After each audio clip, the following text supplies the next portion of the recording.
Salut. Bon, je fais un deuxième essai avant d'abandonner définitivement de captation de vidéo depuis ma voiture.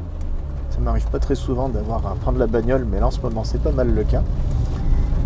Je fais un petit peu autrement. J'utilise le micro de l'iPhone au lieu d'un micro dédié qui, je pense, captait pas mal de parasites dans la bagnole.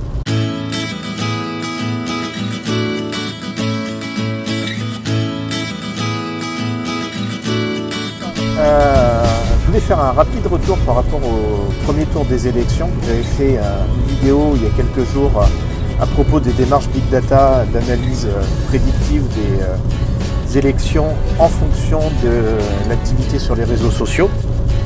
Il y a divers sites, il y a Politologue, il y a BuzzPoll, il y a des initiatives diverses et variées qui ont fait ça.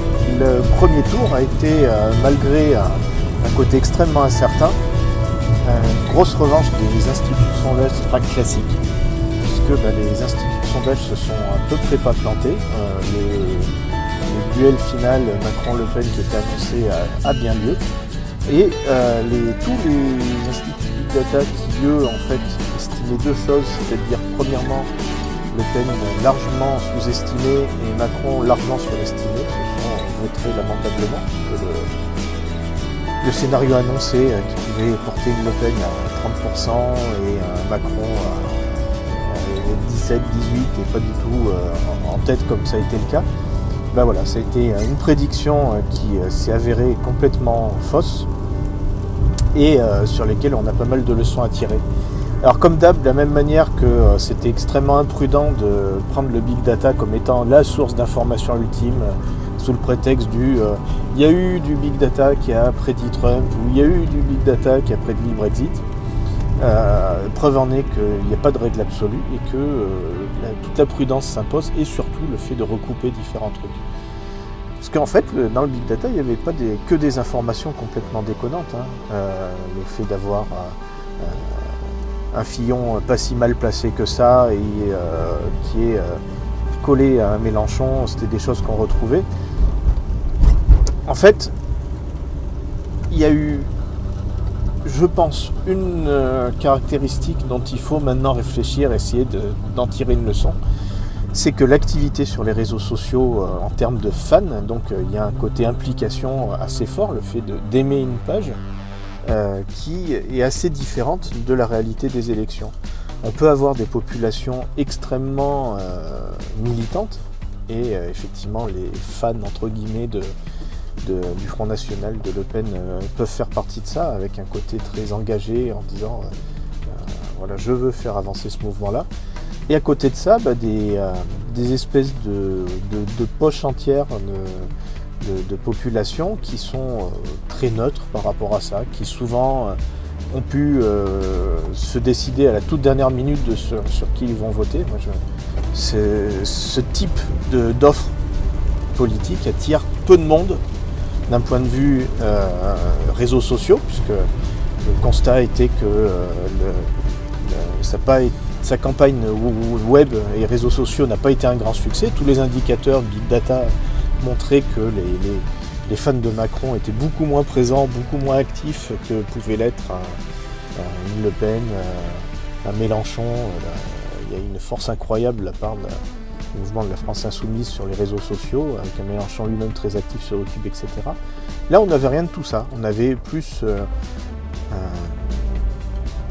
une offre assez plaisante, mais qui ne procurait pas forcément une adhésion dingue.